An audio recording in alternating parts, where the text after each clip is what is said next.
ఇది మా గార్డెన్లో ఉన్న చిలకమర్చి పూలండి. ఇవి యాక్చువల్లీ విత్తనాలతో వస్తాయి. ఇవి చాలా కలర్స్లో పూస్తాయి అన్నమాట. ఐ మీన్ పింక్, ఇంకా ఆరెంజ్, రెడ్, ఇలా చాలా కలర్స్ ఉంటాయండి. మా ఇంట్లో మాత్రం పింక్ ఒకటే ఉంది. సో విత్తనాలు వేసేస్తేనే ఇవి మొక్కలు వచ్చేస్తాయి. కానీ ఒక్కొక్క మొక్కకి చాలా పూలు వస్తాయి అన్నమాట. సో మనము మన ఇంట్లో ఇవి పెట్టుకుంటే చాలా అందంగా ఉంటాయి. అండ్ ఇంకా వాటర్ కన్స్యూమ్ తక్కువ అండి. ఇది వాటర్ ఎక్కువ కన్స్యూమ్ చేయవు. జస్ట్ వాటర్ పోయినా కానీ మొక్కలు బాగా గ్రోత్ అయ్యి మంచి పూలు ఇస్తాయండి. సో ఈ చిలక మొక్క పూలు అనేది మన గార్డెన్లో కంపల్సరీ ఉండాల్సింది. సో బ్యూటిఫుల్గా ఉంటుంది గార్డెను. నెక్స్ట్ మనం చూపించేది కనకాంబరాలు అండి. ఈ కనకాంబరాలు చాలా వెరైటీస్ ఉంటాయి. అంటే రెడ్ ఉంటుంది, ఇంకా చిన్న కనకాంబరాలు ఉంటాయి, పెద్ద కనకాంబరాలు ఉంటాయి, ఇంకా పింక్ కనకాంబరాలు ఉంటాయి, ఎల్లో ఉంటాయి, ఆరెంజ్ ఉంటాయి, చాలా ఉంటాయండి. వీటితో పూల జడ వేసుకోవచ్చు. ఇంకా చాలా వాటిల్లో మనం దేవుడికి పూజ కానీ అన్నిటికీ యూజ్ చేయొచ్చు. సో ఈ పూలు చాలా మంచి ఫ్రాగ్రెన్స్ ఇస్తాయి. అండ్ తేనెటీగలు కూడా వీటి మీద వాలుతూ ఉంటాయండి. సో తేనెటీగలు వీటిలో ఉన్న హనీ తీసుకుంటూ ఉంటాయి. ఇవి చాలా మంచి నేచర్కి అందం ఇచ్చే మొక్కలండి.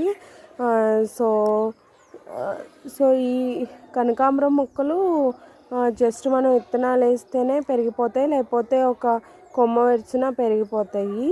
సో ప్రతి గార్డెన్లో ఇది ఉండాల్సిన మొక్క అండి. నెక్స్ట్ లిల్లీ పూలు. ఇలా వరుసగా లిల్లీ పూలు పెడితే ఫ్లవర్స్ పూస్తే భలే బాగుంటుంది కదండి. సో ఈ లిల్లీ పూలు గుత్తులు గుత్తులుగా పూస్తాయి అన్నమాట. సో ఈ లిల్లీ పూలు మనకి చాలా మంచి స్మెల్ వస్తాయి. సో వీటితో డెకరేషన్కి యూజ్ చేసుకోవచ్చు, ఇంకా అన్నిటికీ యూజ్ చేసుకోవచ్చు. ఇంకా ఇవి చిట్టి గులాబీలు అండి, పింక్ కలరు. ఇవి గుత్తులు గుత్తులు పూస్తాయి అన్నమాట. ఈ చిట్టి గులాబీలు గుత్తులు గుత్తులు పోస్తాయి. ఇంకా ఇవి చాలా రోజులు ఇలాగే ఉంటాయి రాలకోకుండా. ఇంకా చూస్తే ఆరెంజ్ గులాబీ అండి, హైబ్రిడ్ గులాబీ.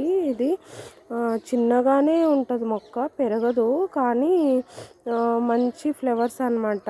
ఆరెంజ్ కలరు చాలా బాగుంటుంది. ఈవెన్ చాలా డ్రెస్సులకి మ్యాచ్ అవుతుంది.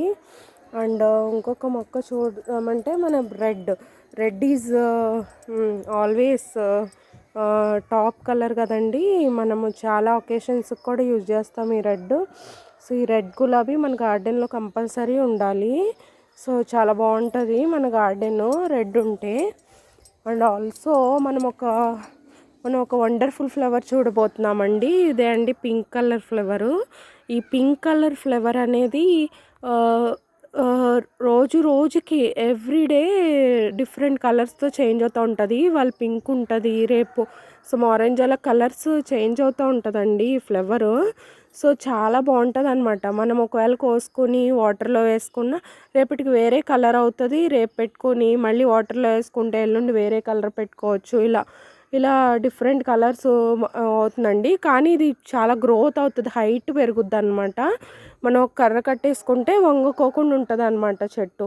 ఈ చెట్టు చాలా బాగుంటుంది. చూడండి, ఇప్పుడు వరకు మనం రెడ్ కలర్ చూసాం, పింక్ కలర్ చూసాం, ఆరెంజ్ కలర్ చూసాం. ఆల్మోస్ట్ గుడ్ కలర్స్ అన్నీ చూసాం కదా. ఇంకా గుత్తులు గులాబీ చూసాము.